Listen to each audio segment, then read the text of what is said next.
¿Qué tal, chicos? ¿Cómo estamos? Buenas tardes, bienvenidos. Feliz Día del Químico. Para ustedes se planeó este día lleno de conferencias. Esta ya es nuestra última conferencia, pues tenemos un invitado de gala.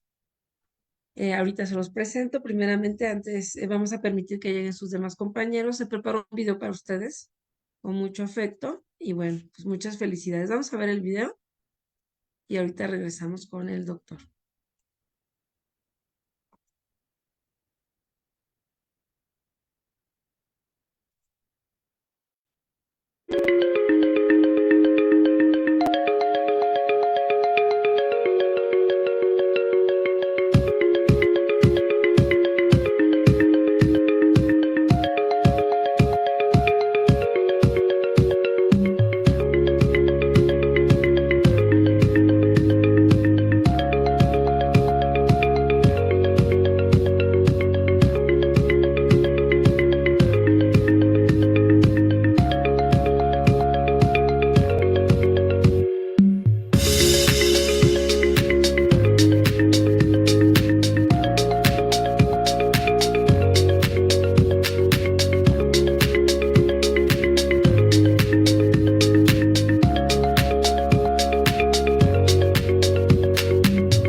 Bueno, ya regresamos con nuestro invitado del día de hoy, que es el doctor Arturo de Jesús García Mendoza.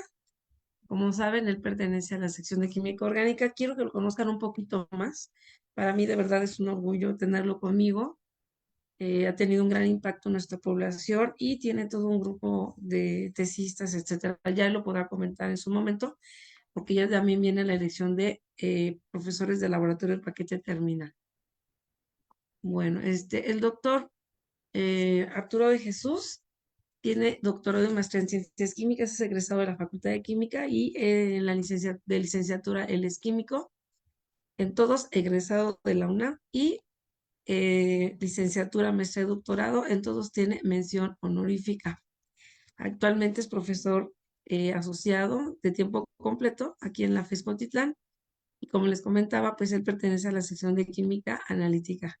Durante los 14 años de antigüedad de docente impartido en total 86 cursos de asignatura de diversa índole en un periodo del 2009 al 2019 y también trabajó como profesor de asignatura en la sección de química analítica de la Facultad de Química y del 2019 en adelante pues ya está con nosotros.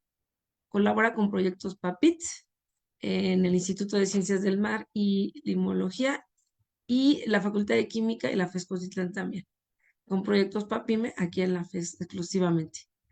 Ha sido asesor de tesis de maestría, 4 en total, 14 de licenciatura, coasesor de una tesis de doctorado y de 2 tesis de maestría, director de 16 estudiantes de servicio social y ha participado en 14 congresos nacionales y 25 internacionales.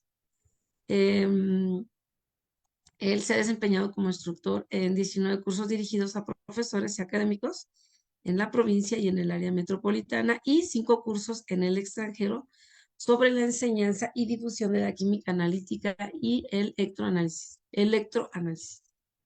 Ha sido autor de 6 artículos de en revistas de alto impacto internacional con investigación original, así como 8 artículos en revistas científicas en español y 4 en revistas de divulgación. Es miembro de la International Society of Electrochemistry, ISE, desde el 2013, asistente y participante a la Annual Meeting of the ISE desde el 2013 a la fecha, y está adscrito al Sistema Nacional de Investigadores. Tiene varias líneas de investigación. Ahorita yo creo que él va a tocar algunas y me gustaría que sea él quien les comente al respecto. Y bueno, pues dejo al doctor con ustedes. Muchísimas gracias, doctor. Adelante, por favor. ¿Qué tal? Muy buenas tardes. Pues para mí es un placer, de verdad, estar con ustedes, compartir un poco de lo que hacemos en el laboratorio, de los logros que tenemos y lo más importante, de poder invitarlos a que trabajen con nosotros para que desarrollen sus trabajos de tesis, de servicio social, o para que eventualmente conozcan un poco más de las múltiples aplicaciones que tiene la electroquímica y la química analítica, dependiendo de los perfiles de sus diferentes carreras. Si me permiten, voy a compartirles una presentación que se preparó, pues para poder homenajearlos en este día tan importante en el que, pues, todos y todas estamos de manteles largos. Entonces, eh, voy a compartir pantalla.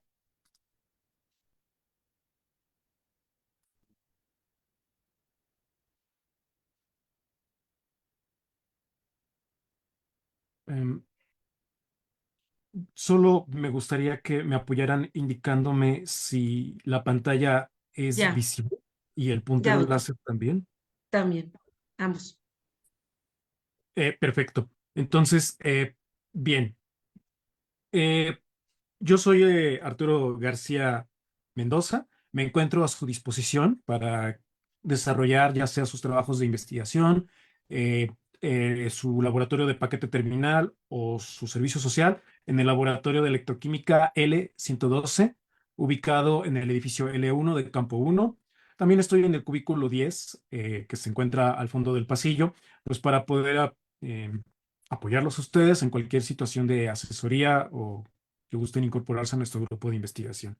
Mi correo electrónico se encuentra en la parte central de la diapositiva y pues les voy a hablar de algunas de las líneas de investigación que desarrollamos en el laboratorio en esta presentación intitulada Estudio de la reactividad química en los líquidos iónicos. El código QR que se encuentra en la parte superior derecha les permitirá, al escanearlo, visualizar el perfil de un servidor en la página en el servicio de páginas personales de la UNAM, en donde se encuentran también algunos otros detalles más. Bien, el esquema general de la diapositiva que les voy a presentar está dividido en una introducción en el que vamos a hablar de la química en disolución. ¿Por qué es importante el estudio de la química en disolución? ¿Qué implica y cuáles son las principales fuentes de información que nosotros tenemos que consultar para poder construirla? Vamos a hablar de los líquidos iónicos. ¿Qué son? ¿Por qué son disolventes nuevos y potencialmente poderosos para el estudio de la química y eventualmente sus aplicaciones? Vamos a hablar también de algunas de sus propiedades y de las tendencias de investigación que actualmente se tienen con respecto a ellos. Y vamos a abordar típicamente 4 ejemplos en el que se hace uso de los líquidos iónicos y en donde podemos hacer un tejido muy interesante entre lo que sabemos de química y disolución y estos nuevos disolventes que son potencialmente novedosos. Entre ellos hablamos de la determinación y el control del agua como un contaminante en los líquidos iónicos. Muchas veces pensamos que el agua es el único medio de reacción en donde se puede llevar a cabo toda la reactividad, pero pensemos que cuando tenemos un disolvente diferente al agua, el agua es entonces el contaminante que debemos de controlar y cuantificar. En este primer ejemplo vamos a abordar cómo se podría llevar eso a cabo. También vamos a describir un ejemplo mediante el control del potencial usando electrodos de referencia verdaderos para su uso en líquidos iónicos. Damos por hecho, pues, que, repito, gran parte de la reactividad química se lleva a cabo en disolución acuosa. Sin embargo, no debemos de olvidar que cuando se cambia de disolvente es necesario generar una nueva química, generar una nueva batería de constantes de equilibrio y por lo tanto generar una nueva gama de sensores que nos permitan obtener lecturas electroquímicas que sean pues sustanciosas y que sean representativas del fenómeno que está llevándose a cabo.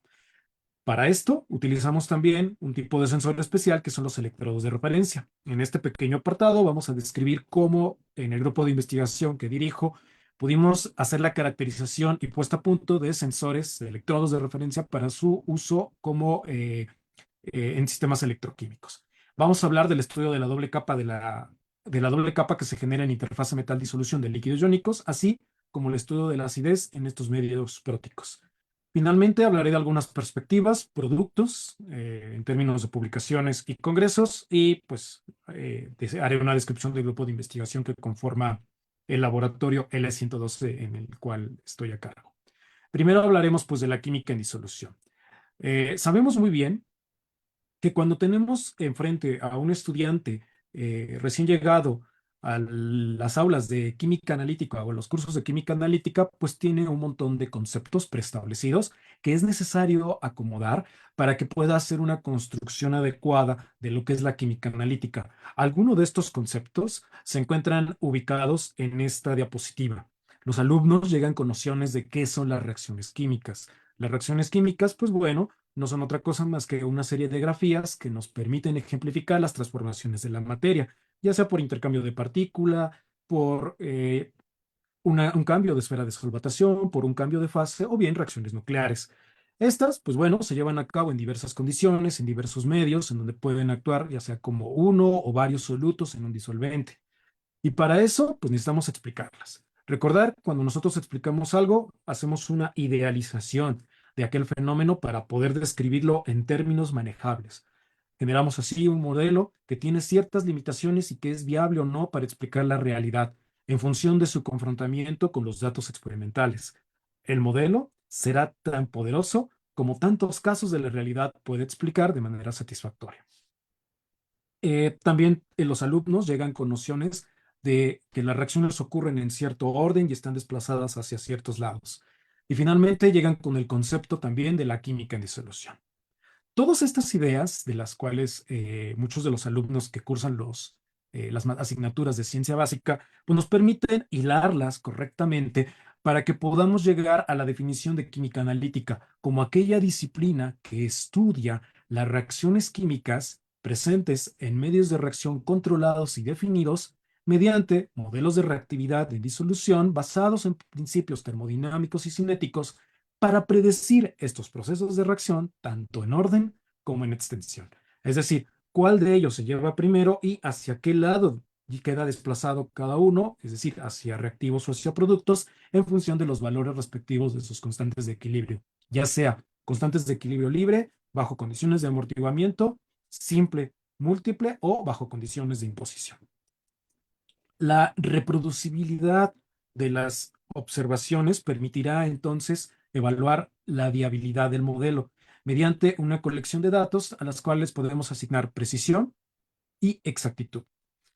Una vez que tengamos un modelo que es fácilmente comprensible, que puede ser ampliamente generalizable, es decir, que con una serie pequeña de reglas permite explicar muchos casos, podremos decir entonces que somos viables para poder aplicar una técnica operatoria. Una técnica operatoria nos permitiría describir un proceso determinado y el conjunto de técnicas operatorias aplicadas a un caso particular o a una muestra compleja le llamamos análisis químico. Lo que queremos, pues, en los cursos de química analítica es que el estudiantado comprenda que todos estos conceptos son esenciales para que pueda poder llevar a cabo un análisis y poder determinar o emitir un juicio sobre la cantidad, la cuantificación, la especiación química, es decir, cómo es que están las especies, el monitoreo, es decir, cómo cambian a través del tiempo y algunos parámetros estadísticos adicionales sobre uno o varios analitos presentes en una muestra muy compleja. Cierto es que para esto, en la química en disolución acuosa, utilizamos información que se encuentra en la literatura y dicha información generalmente son las constantes de equilibrio. Hay tratados importantísimos que tienen constantes de equilibrio. Uno de los libros mayormente referidos es el de Andrés Rimbaud, en el que se encuentra un compendio de constantes de equilibrio, sin embargo, no es el único. Existen compendios también, uno de ellos muy grande, escrito por Arthur Martel en 1976 a 1982, que consta de una colección de 6 volúmenes en el que podemos encontrar millares de constantes de equilibrio, la gran mayoría de ellas referidas al agua como disolvente para condiciones específicas de temperatura y fuerza iónica. Estas constantes de equilibrio nos permiten tener un control de la reactividad química al aplicarlas a diferentes modelos. Muestro aquí un diagrama logarítmico de concentraciones molares efectivas en donde tenemos diferentes valores de constantes de equilibrio, a decir específico 3, la constante de formación beta 1 de fosfato receptor protón intercambiable, logaritmo de beta 2 y logaritmo de beta 3 para el mismo polisistema, y el diagrama logarítmico bajo una contextualización es un mapa que permite describir la reactividad. Es decir, cómo podemos utilizar las diferentes intersecciones para poder evaluar los diferentes estadios de pH que tendrían disoluciones. Por ejemplo, una disolución preparada a partir de ácido fosfórico a una concentración 10 a la menos 1, cuyo logaritmo es menos 1, tendría un valor de pH de 1.5, dado por la intersección de la recta en color gris, dada por el logaritmo del protón, y la recta, o la curva, mejor dicho, en color verde, que representa el logaritmo del fosfato diácido. ¿Por qué? Bueno, pues porque el ácido fosfórico es un ácido que se disocia parcialmente en protón y en fosfato diácido. Por lo tanto, tenemos fracciones equivalentes formadas alfa de C0 de cada una de ellas, que en términos logarítmicos llevan a la intersección de las pendientes respectivas. Así pues, el diagrama logarítmico, que es una herramienta para la descripción de la reactividad química, se construye a base de constantes de equilibrio. Pero estas constantes de equilibrio se encuentran en la literatura. Ustedes se preguntarán, ¿y quién hizo el trabajo para eventualmente reportar estas constantes de equilibrio para que nosotros las ocupemos después? Pues claro, eso lo hizo un químico, eso lo hizo una química en el pasado. Y eventualmente nuestro trabajo ahora consiste en volver a hacer la determinación de estas constantes cuando tenemos un disolvente diferente al del agua. Tenemos pues un universo nuevo de constantes de equilibrio que determinar cuando tenemos un disolvente nuevo diferente al agua. Podemos ver aquí otro ejemplo de reactividad química, un diagrama de Purvé, en el que se analiza el ejemplo característico de la electrooxidación, perdón, del ácido ascórbico hacia el ácido de hidroascórbico y sus diferentes valores de pK.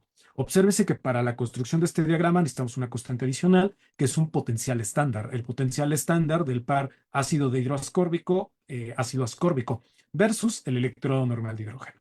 En este caso, tenemos una constante que intercambia electrones y 3 constantes que intercambian protones. En este caso, la combinación de esto nos permitiría trabajar en condiciones de amortiguamiento simple, en donde al invocar un valor de pH mediante condiciones de amortiguamiento, estaremos eventualmente asignando, o mejor dicho, provocando que el potencial condicional de reducción del ácido de hidroascórbico a ascorbato ácido sea, por ejemplo, de 0.06 voltios versus el electrodo normal de hidrógeno, o lo que es lo mismo, un valor de P de electrón de 1. Obsérvese que la incorporación del P de electrón en este caso permite el manejo de la entidad química, el electrón, como partícula intercambiada de manera similar a como lo hacemos con el protón. Lo que queremos aquí es enfatizar que la integración de las partículas intercambiadas bajo un mismo modelo de reactividad, que es el modelo de los coeficientes extendidos de Rimbaud, es posible y se convierte en una herramienta útil para la descripción de muchos sistemas. Sin embargo, insisto, los valores de las constantes de equilibrio aquí referidas deben de ser obtenidos de algún lado. ¿De dónde? De la literatura, claro está, y en el pasado hubo algunos profesionistas que se encargaron de determinarlas. Reitero, nuestro trabajo ahora como grupo de investigación consiste en determinar estas constantes de equilibrio para nuevos disolventes. Otro ejemplo adicional se tiene aquí en los diagramas de solubilidad del sistema de plata con cloruro, en donde podemos observar que la resolubilización del precipitado de cloro de plata depende, claro, del cloruro que hay en disolución para generar los diversos clorocoordinados que se puedan formar. desde la plata libre al monocloroargentato, dicloroargentato o tricloroargentato por un proceso meramente de resolubilización. Podemos escribir estos diagramas de solubilidad típicamente o el diagrama logarítmico de concentraciones molares efectivas con transmisión de estado que estoy señalando en la parte inferior. Esto es válido para agua. Insisto nuevamente, cuando tenemos un disolvente diferente, estas constantes tienen que ser buscadas. Y cuando hablamos de constantes electroquímicas, es importante señalar que en mi área de especialidad, que es la electroquímica analítica, pues hacemos uso de este tipo de celdas. En este tipo de celdas nosotros hacemos o propiciamos reacciones electroquímicas, que son reacciones de transferencia de carga interfacial. En estas reacciones lo que hacemos es colocar un potencial, ya sea suficientemente oxidante o reductor con respecto al valor del potencial redox de un par en disolución, para favorecer su reducción o su oxidación respectivamente, usando un electrodo de referencia respectivo. Tenemos aquí un electrodo auxiliar que nos permite compartimentalizar la celda de aquel proceso diferente al que estemos llevando a cabo, es decir, si aquí llevamos una oxidación, aquí se llevará a cabo una reducción y viceversa, y todo se encuentra separado para poder controlar la temperatura y la fuerza iónica. En estos sistemas nosotros estudiamos las reacciones redox en términos de amortiguamiento simple, ya sea controlando una variable, típicamente el pH, o en condiciones de amortiguamiento múltiple en donde más de un componente se encuentra amortiguado. Esto nos permite integrar los conocimientos que el alumnado adquiere de química analítica 1 o química analítica 2 para el caso de la carrera de química y química analítica 3 para la misma carrera, en donde él podrá evaluar las diferentes condiciones que se tienen para propiciar las reacciones de óxido-reducción a un valor específico de pH. Y de ahí hacer la construcción de los diagramas que anteriormente presenté. Bien, es importante señalar que las reacciones electroquímicas se pueden llevar a cabo en medio homogéneo, en disolución acuosa, o bien en disolventes no acuosos como los que voy a presentar. Y también se pueden llevar a cabo en medio heterogéneo por la presencia de fases condensadas, como un precipitado o una membrana de separación, así como en presencia de intercambiadores iónicos. Es importante mencionar, pues, que lo que vamos a hacer en el grupo, bueno, lo que hacemos en el grupo de investigación que dirijo es conjuntar la reactividad química que expliqué en términos de las descripciones gráficas por medio de diagramas, junto con la electroquímica analítica para poder hacer la descripción de lo que ocurre en disolventes nuevos. Aquí tenemos, por ejemplo, la ventana electroactiva que acontece típicamente en agua, en donde no podemos analizar nada que esté más allá de la barrera o del muro de reducción del agua y de la barrera o del muro de oxidación del agua, dado por su propia descomposición. Esta barrera, típicamente comprendida entre 0 y 1.229 voltios, cuando se utiliza platino como electrodo de trabajo, pues depende de los niveles de acidez, como podemos ver en la gráfica de la derecha, y también depende del tipo de electrodo que se esté utilizando, ya sea un electrodo de platino, de mercurio o un electrodo de carbón vítreo. La pregunta que tenemos es, ¿y qué pasa cuando queremos hacer la electrorreducción de un catión metálico, por ejemplo, litio? Nos podemos dar cuenta que eso es imposible en agua. ¿Cómo se hace entonces? Bueno, generalmente esta interrogante se contesta por medio del cambio de disolvente. Así pues, el cambio del disolvente del agua a cualquier otra cosa abre una puerta muy importante para poder trabajar. En nuestro grupo de investigación trabajamos con líquidos iónicos que son disolventes diferentes al agua y en los que tenemos la tarea de hacer la descripción de todo el universo de constantes de equilibrio para poder describir los casos ya ejemplificados. Ahora bien, ¿qué son los líquidos iónicos? Hablemos primeramente de los disolventes. Los disolventes pueden ser moleculares, como el agua, el etanol, el acetonitrilo o algún otro. Y esos disolventes se pueden clasificar en protogénicos, por ejemplo, el ácido sulfúrico, que se caracteriza por ser un disolvente que genera protones y que eventualmente funciona como un disolvente que va a tener medios muy ácidos. Puede ser también disolventes anfipróticos. Aquí entra el agua, que es un disolvente que puede actuar como donador o como receptor de protón, y eventualmente estos disolventes tienen valores de pKis o de pKs, Ws, constantes de autoprotólisis, relativamente moderados en el caso del agua de 10 a la menos 14. Pueden ser disolventes protofílicos, en el caso del amoníaco concentrado, en el que el disolvente, la molécula del disolvente tiene una alta afinidad por el protón, y estos disolventes se caracterizan por ser niveladores de ácidos, es decir, generan los aniones respectivos, son buenos disolviendo ácidos. O bien, disolventes apróticos, como el acetonitrilo, que tienen constantes de autoprotólisis tan grandes en las que son muy difíciles amortiguar los niveles de acidez.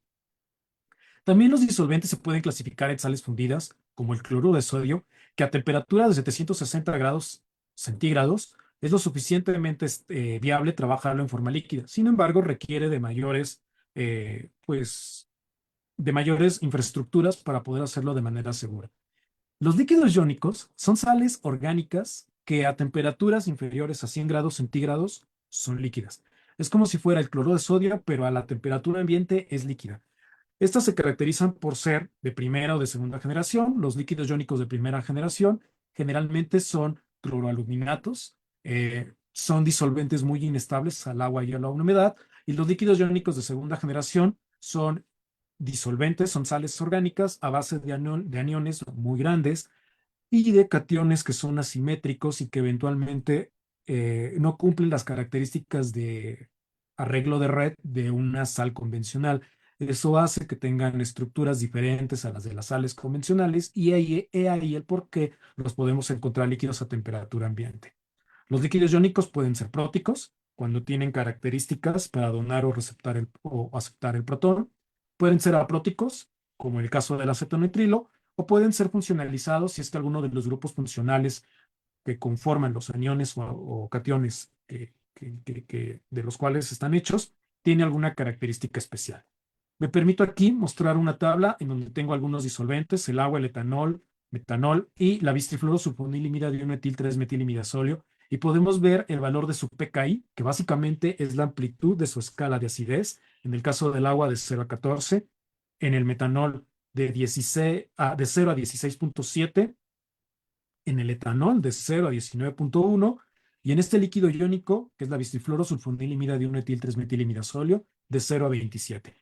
Comparemos, pues, la amplitud de ventanas de acidez que tenemos e imaginemos la potencialidad de reacciones ácido-base que se podrán llevar a cabo cambiado de un disolvente al otro. Claro está que a medida que la ventana de acidez sea más amplia, cuanto más procesos de tipo ácido-base seré capaz de observar y cuanta mayor posibilidad de interacción con especies y aplicación en el futuro eventualmente podré tener. En este caso podemos ver el pK del par ácido acético acetato en agua, típicamente 4.78, en metanol, que es de 9.70, en etanol, que va a 10.40, y en el líquido iónico que acabo de hablar, de 9.27. Esto nos permite describir cómo es el comportamiento de una sustancia que en agua nos parecería un ácido débil o de fuerza media, mientras que en otros disolventes parece comportarse como un ácido débil, claro, aunado a eso debido a la baja permitividad relativa asociada a los mismos. En esta diapositiva podemos observar la necesidad que tenemos para poder explicar la reactividad química cuando el agua deja de ser el disolvente. En el caso de los líquidos iónicos, como discutía, son sales con puntos de fusión inferior a 100 grados centígrados, constituidos por iones, que son cationes voluminosos, asimétricos y orgánicos, y por aniones que suelen ser más pequeños, pero que pueden ser lo suficientemente estables al agua y al aire como para no descomponerse, y cuya naturaleza puede ser orgánicos o inorgánicos. Se denominan como disolventes neotéricos, que pueden ser creados bajo diseño al funcionalizar, agregar alguna molécula con propiedad redox, alguna enzima, algún compuesto biodegradable a alguno de los cationes o aniones que lo conforman. Y las ventajas son que resultan ser amplísimamente competitivos versus los disolventes moleculares convencionales. ¿Por qué? Porque los disolventes moleculares convencionales tienen presiones de vapor muy altas, se evaporan, el etanol se evapora, el acetonitrilo se evapora, y eso implica que tengamos necesidades diferentes durante los montajes experimentales. A diferencia de esto, los líquidos iónicos no se evaporan, son lo suficientemente estables, son relativamente poco tóxicos y eventualmente pues, nos brindan un panorama muy grande para el trabajo o para la aplicación industrial. Algunos de los iones representativos que los conforman los podemos ver en la diapositiva, en donde podemos ver los anillos imidazolio, pirrolidinio, piridinio, amonios y fosfonios. Hay un creciente interés en los cationes funcionalizados y algunos de los aniones característicos pueden ser típicamente cloruro, bromuro y yoduro. o aniones un poco más elaborados como el tetrafluoroborato o el hexafluorofosfato, o bien aniones como la bistifluorosulfonilimida, los triflatos, los tiocilatos, entre otras cuestiones.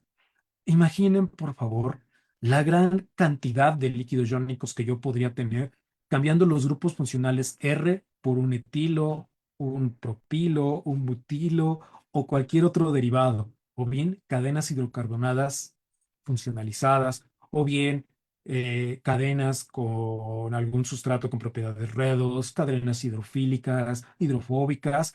Si hago simplemente un recuento considerando este primer catión y alguno de estos aniones, podría tener una lista interminable de líquidos iónicos posibles, virtualmente posibles.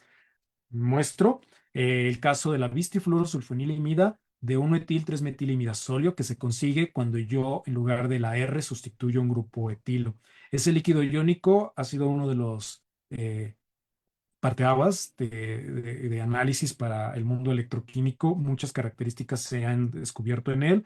Otro, por ejemplo, sería el tetrafluoroborato, en este caso, de 1-butil, 4-metilpirrolidinio, piridinio, perdón, o el tiocilato de tetretilamonio.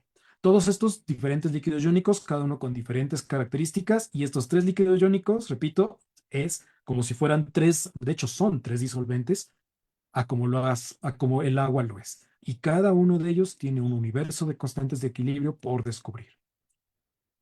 Aquí puedo mostrarles algunas de las clasificaciones de los líquidos iónicos.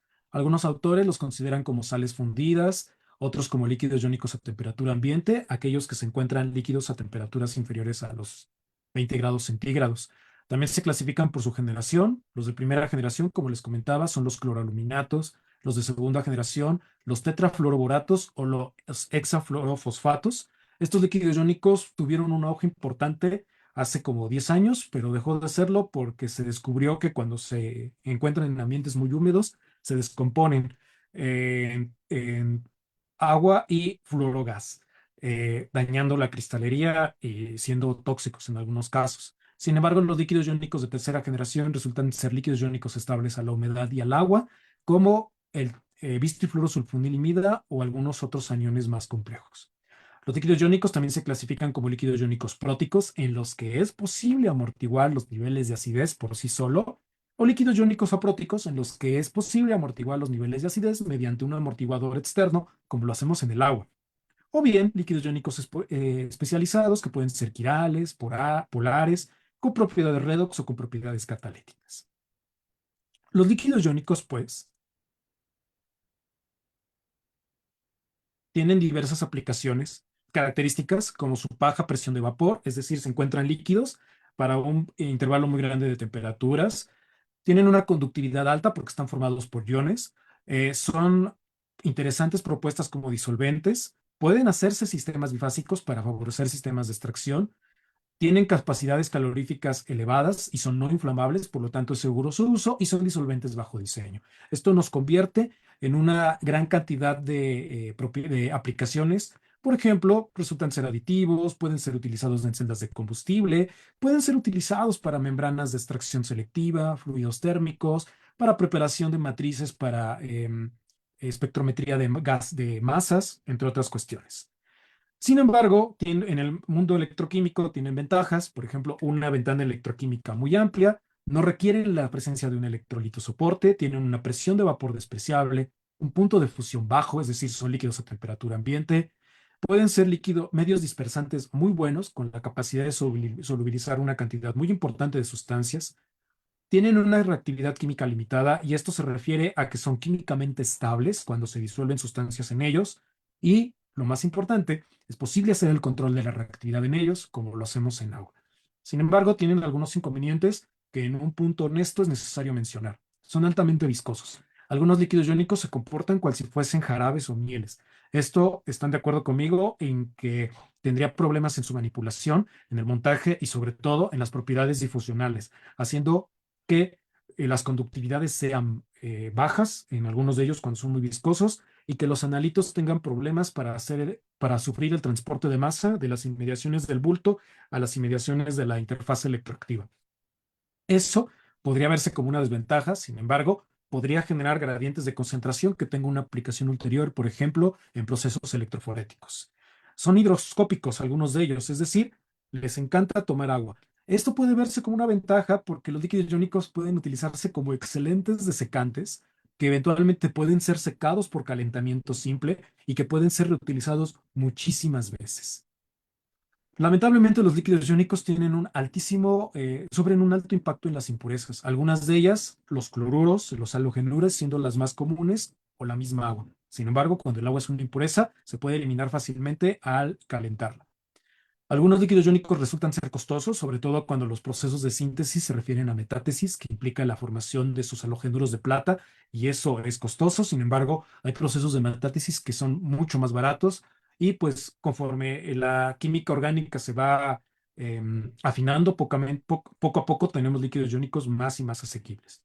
Lamentablemente, hay poca información científica disponible en la actualidad sobre constantes de equilibrios vinculadas y nuestro trabajo como grupo de investigación es apoyar en este rubro y la toxicidad de algunos líquidos iónicos es leve o, en los peores de los casos, desconocida. Sin embargo, también hay grupos de investigación que se dedican a hacer la evaluación de estas propiedades. Los líquidos iónicos hasta 2017 tenían una amplísima difusión y una gran importancia en cuanto a términos de publicaciones. Podemos ver aquí en esta gráfica realizada en Scopus con los términos, perdón, líquidos iónicos de manera general, una cantidad creciente de publicaciones que se estabiliza a mediados de 2014, anuales, aproximadamente de 5.049, y aquellos que hablan de síntesis, aproximadamente unos 10.000, sobre electroquímica en líquidos iónicos, unos 5.000 publicaciones, y hablando de reactividad química en ácido base, 346, o sea, muy pocas publicaciones.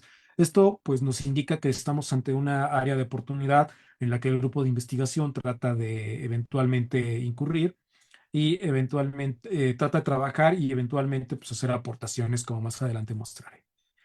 Voy a hablar algunos de los casos de los que trabajamos en el grupo de investigación. Primeramente, la cuantificación del agua en los líquidos iónicos por métodos alternativos a la valoración colorimétrica de Carl Fisher. Eventualmente, el desarrollo de sensores como electrodos de referencia en este tipo de disolventes. Después voy a hablar acerca de la descripción de los procesos raros que se llevan a cabo en las interfaces metal-disolución de los líquidos iónicos y después sobre el control de los niveles de acidez en los líquidos iónicos de acuerdo a la teoría de Bronsted-Lowry, que es aquella que manejamos los profesores en los cursos de química analítica. Primeramente, la determinación del contenido de agua en líquidos iónicos es un tema que se ha abordado en el grupo de investigación que dirijo desde aquellos ayeres en los que estaba trabajando en mi doctorado.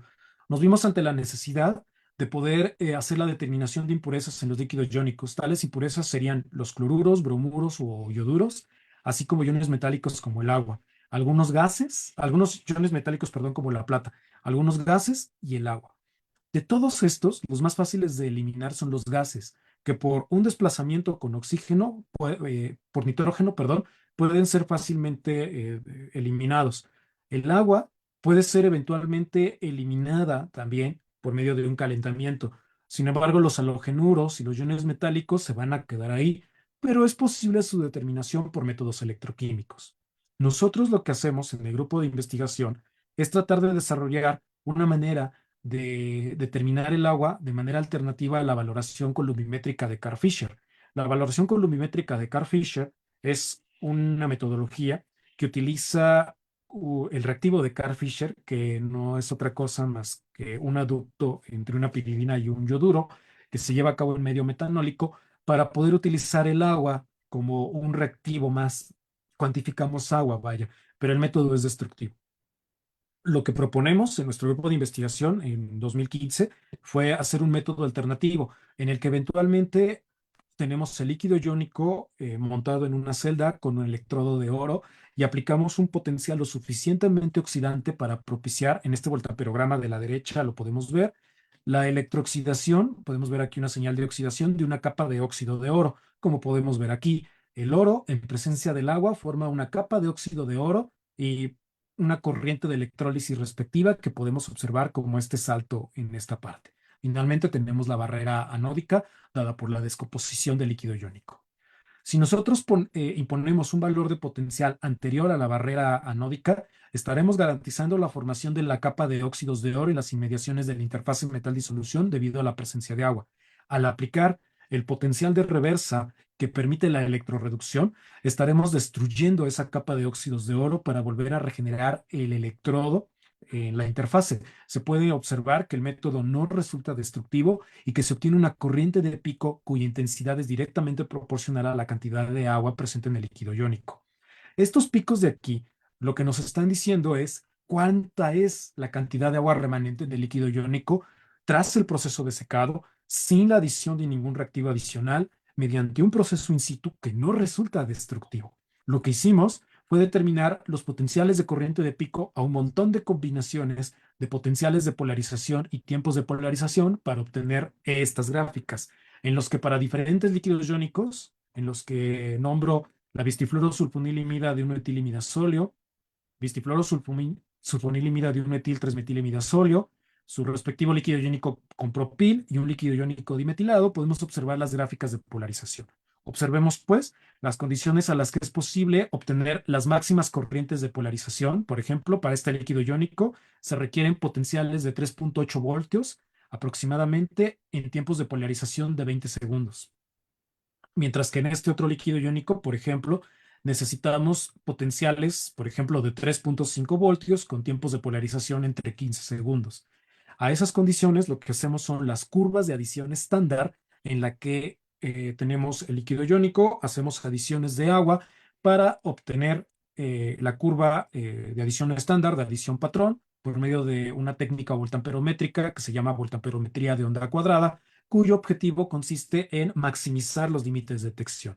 Podemos observar aquí que tenemos curvas de calibración con coeficientes de correlación aceptables y con recobros muy semejantes a los que la técnica de Karl-Fischer nos propone, demostrándonos que el método que estamos presentando y que puede ser aplicado a muchos líquidos iónicos adicionales y a disolventes, a disolventes moleculares, como el etanol, el propanol, el acetonitrilo, pues puede hacer la determinación de agua mediante un método que resulta ser no destructivo.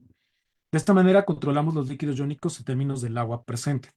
Para poder controlar los líquidos iónicos en términos del potencial aplicado, en el grupo de investigación diseñamos electrodos de referencia. Esto nos vino a una publicación en el año 2019, en donde generamos electrodepósitos de plata, de cloro de plata sobre electrodos de plata. Típicamente aquí podemos observar el voltamperograma, en donde tenemos un recubrimiento paulatino de la superficie enraizada sobre de la superficie de cloro de plata sobre la superficie del metal. Y eventualmente lo que hicimos fue colocar esos electrodos en disoluciones de cloruro, como podemos observar en la parte de abajo, y de plata para la parte superior. Dichas disoluciones se ajustan a las ecuaciones arquetipo de Nernst-Peters, en donde fue posible asignar las ecuaciones respectivas al potencial de electrodo a la interfase para poder determinar las constantes vinculables. De esta manera, nosotros pudimos hacer un compendio en donde capturamos el potencial estándar del par plata cero, plata más en los líquidos iónicos respectivos, así como el potencial estándar del par plata, cloruro de plata, plata cero en estos mismos medios, así como las constantes de formación de todos los cloroargentatos posibles, y esto nos permitió colectar la información para poder construir, perdón, esto nos permitió mediante una serie de valoraciones potenciométricas en las que usamos dichos electrodos, plata y cloruro como titulante, para poder ajustarlo a funciones tipo Gunnar-Grant, que son aquellas que usamos en nuestros cursos regulares de Analítica 2, para obtener información que nos permitiera obtener los valores de las constantes de equilibrios para hacer la descripción de la reactividad de estos sistemas en otros líquidos iónicos. Nuestro gran aporte aquí fue que pudimos hacer la presentación de los diagramas de predominio de especie o los diagramas de solubilidad para los polisistemas de la plata en presencia de cloruro, tanto homogéneo como heterogéneo, para 4 líquidos iónicos. Obsérvese las diferencias significativas que tenemos con respecto a la plata, en donde el logaritmo de la solubilidad intrínseca es de -6, cuando se tiene agua como disolvente. Sin embargo, estos líquidos iónicos tienen solubilidades intrínsecas muy altas, como podemos ver en este caso, por ejemplo, de 10 a la -2. ¿Qué quiere decir esto?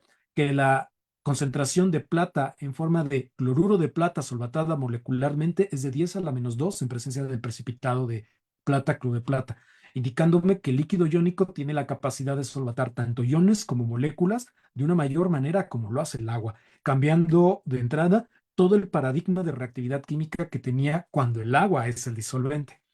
He ahí, repito, el porqué de la necesidad de hacer la determinación de la caracterización de todos estos sistemas cuando el agua no es el disolvente. Tenemos, pues, un universo, repito, de constantes de equilibrio que determinar y aquí podemos observar algunos de los resultados que en el grupo de investigación obtuvimos. Eventualmente, esta información nos permitió encontrar condiciones de amortiguamiento tales que nos permitieran diseñar electrodos de referencia que fueron evaluados versus un estándar electroquímico que es el catión cobalticinio-cobaltoceno para encontrar su señal de electrorreducción y eventualmente reportarla en función del tiempo. En este trabajo pudimos diseñar electrodos de referencia con derivas de potencial de 1 microvoltio por hora en un periodo total de 5.000 horas de análisis, un periodo equivalente a 200 días, prácticamente que serían casi 2/3 partes del año, en donde el electrodo de referencia construido en las condiciones experimentales que nosotros proponemos tiene diferencias de potencial o derivas insignificantes, lo que quiere decir que es un electrodo de referencia potencialmente competitivo y comparable a aquellos que se describen para su uso en agua y que pues comercialmente nosotros adquirimos. En nuestro caso, ya tenemos un sensor que podemos ofrecer al mercado y que eventualmente tiene las características de un electrodo de referencia verdadero y ampliamente utilizable en estos medios para análisis electroquímicos ulteriores. Con respecto al estudio Redox, en nuestro grupo de investigación, observamos, por ejemplo, las ventanas electroactivas de los líquidos iónicos en función de la temperatura, perdón, en función del potencial. Y lo que pudimos observar aquí es que para los procesos de reducción, diferentes líquidos iónicos tienen diferentes potenciales de ventana. Claro, porque la reducción está dada está dada por el fenómeno de asociación del catión con el electrón para producir especies neutras. Como los líquidos iónicos tienen diferentes cationes, es lógico pensar que tendrán diferentes valores de potencial catódico o de barrera catódica. Sin embargo, los líquidos iónicos de la familia que estamos investigando tienen el mismo anión. Y esto nos indica, bueno, ¿por qué si tenemos el mismo anión observamos diferentes potenciales de oxidación para la ventana? ¿No deberían de ser los mismos? En principio sí, pero esto nos lleva a pensar en que el catión tiene un papel importante de absorción a la interfase. Para poder clarificar esto, echamos mano de una técnica electroquímica que se llama espectroscopía de impedancia electroquímica, en donde aplicamos un pulso de potencial de características sinusoidales que eventualmente va creciendo de valor en valor y que tiene una serie de pulsos por década de frecuencia. Y eventualmente lo que hicimos fue capturar los potenciales o los espectros de impedancia tanto en su parte real como parte imaginaria, porque la impedancia es una propiedad electroquímica que tiene dos componentes numéricos, y eventualmente de la parte imaginaria colectamos mediante una serie de funciones atribuibles a modelos de circuitos equivalentes la capacitancia de absorción. La capacitancia de absorción nos indica cuán viable es que una especie química pueda quedar absorbida a la interfase metal-disolución y que impida que la interfase esté disponible para procesos ulteriores de tipo redox. Aquí podemos ver cómo bajo nuestra hipótesis de trabajo, la interfase polarizada negativamente atrae cationes, luego aniones, cationes y aniones en un arreglo que se conoce como arreglo tipo sándwich, que es característico de los líquidos iónicos. Sin embargo, el arreglo tipo sándwich de la ventana anódica queda limitado por la interferencia del catión imidazolio, que curiosamente tiene una asociación a potenciales positivos a pesar de ser un catión, y esto lo hacen sencillamente porque el anillo imidazolio tiene una carga parcial negativa, haciendo que se adhiera a la superficie y que eventualmente cambie el ángulo. Esto permite explicar el porqué de las diferencias en las ventanas electroactivas presentadas anteriormente. Así pues, un líquido iónico mayormente impedido tendrá una menor adherencia a la interfase y un líquido iónico con el catión imidazolio ampliamente disponible tendrá una gran adherencia, como es el caso del líquido iónico rojo, que corresponde a la bistrifluorosulfonilimida de un metil 3-metilimidazol. Esto nos permite explicar, además de las constantes de equilibrio vinculable, los procesos que ocurren a la interfase. En términos de niveles de acidez, pues me permito aquí explicar o presentar una escala de acidez de pares conjugados reportados en agua. Es típico observar que en cero tenemos el par hidronio-agua y en 14 el par agua-hidróxido, cuya combinación permiten delimitar la ventana de niveles de acidez que tengo en agua.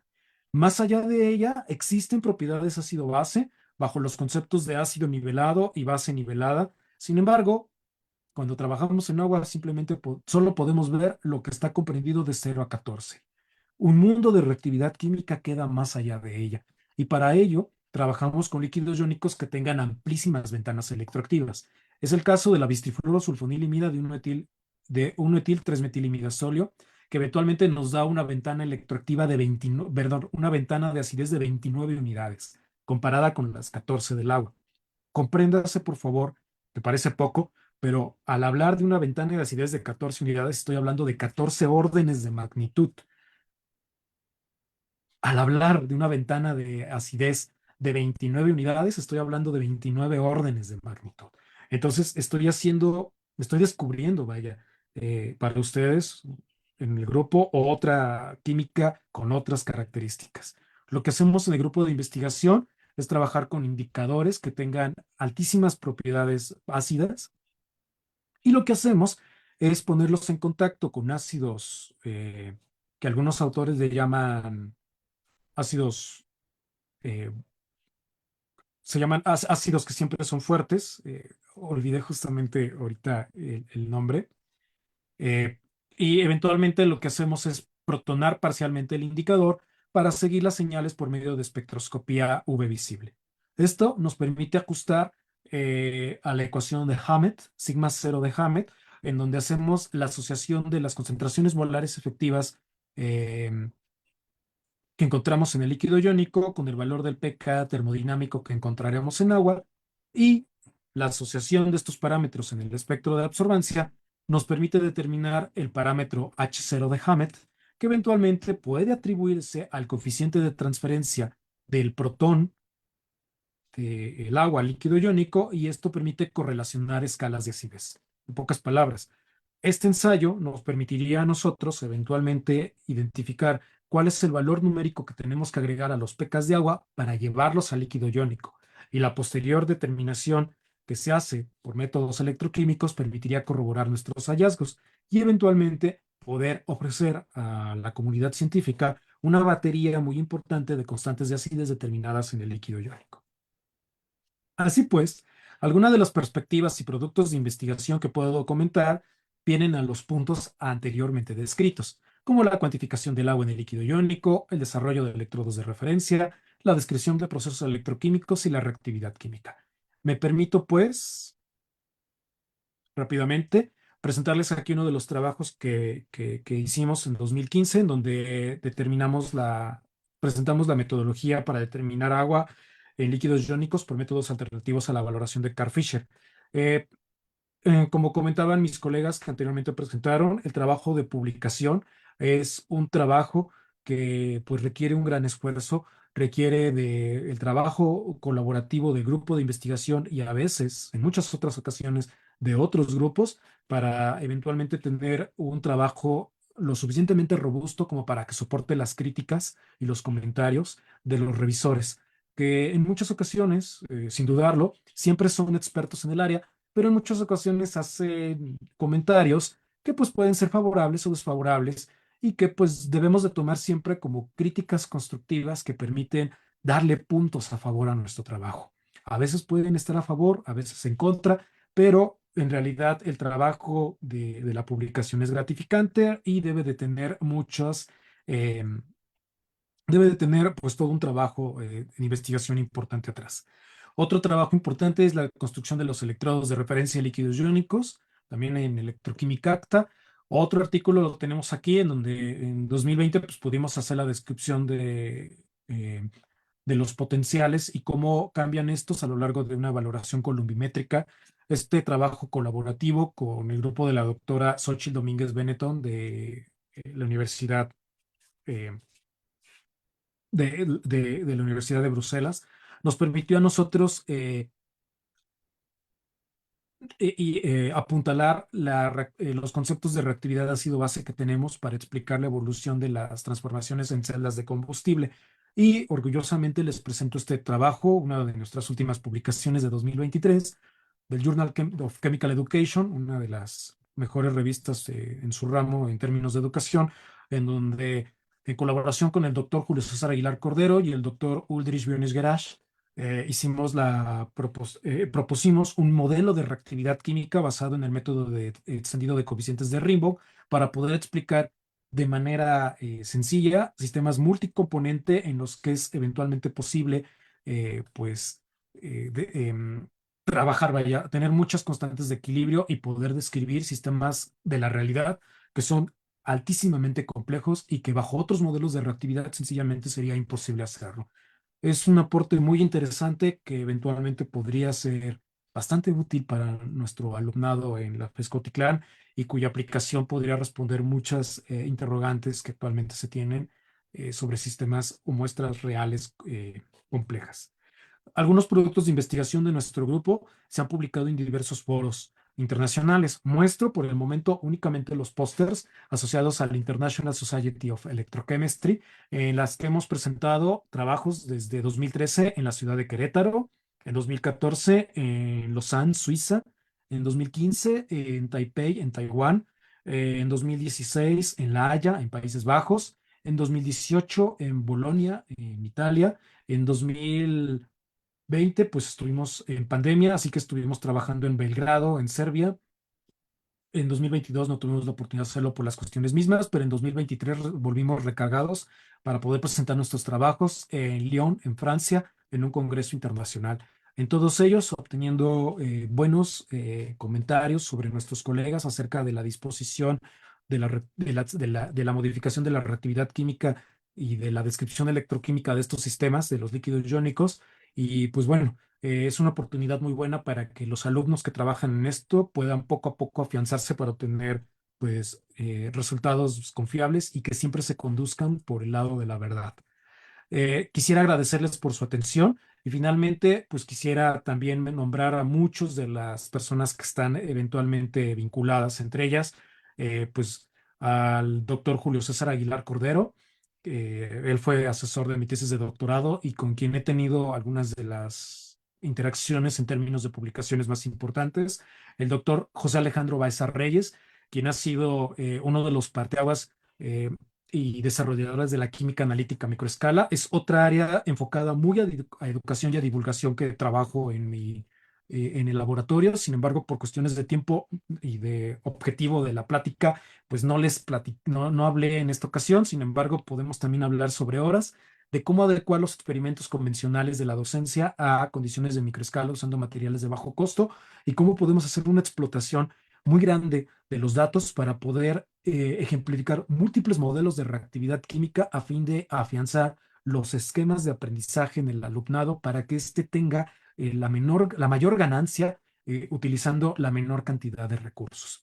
También tenemos colaboración con el doctor Joan Albert Sánchez Cabeza del Instituto de Ciencias del Mar y Limnología, con quien hemos aplicado este modelo de reactividad para poder explicar las múltiples variantes que obtenemos al analizar un sistema tan complejo como el agua de mar. Ahí, por ejemplo, podemos explicar los múltiples componentes que tiene el agua de mar para poder dar comentarios sobre contaminación, procesos de surgencia, procesos de actividad antropogénica y poder dar alertamiento a las autoridades en las zonas costeras mexicanas. El trabajo del doctor Joan, sin duda alguna, es importantísimo y nos permite a nosotros hacer una aplicación nos permite a nosotros hacer una aplicación de la química analítica a las matrices altamente complejas.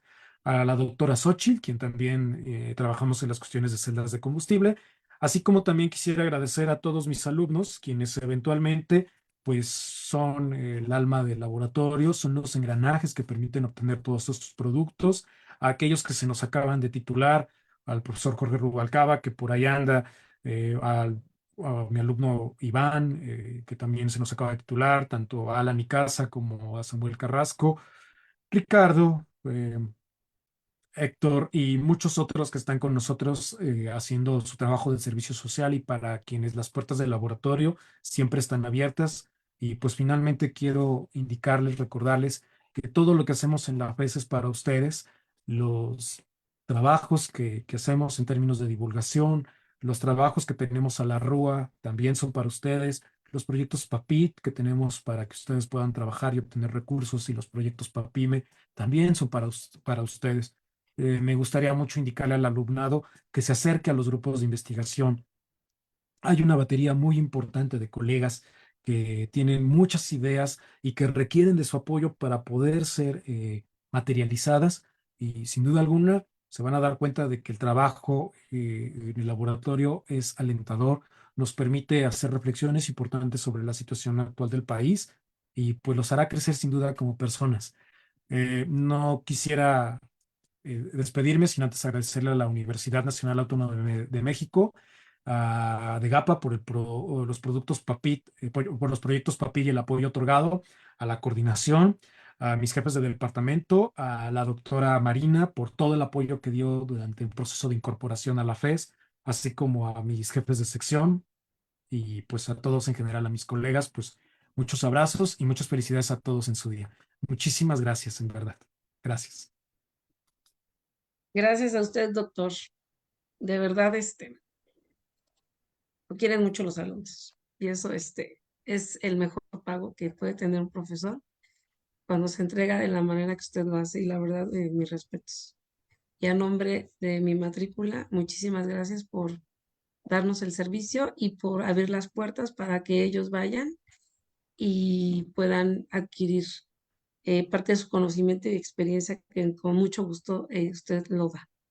Pues aquí cerramos, doctor. Muchísimas gracias. Muy amable y en otra ocasión pues nos estamos viendo.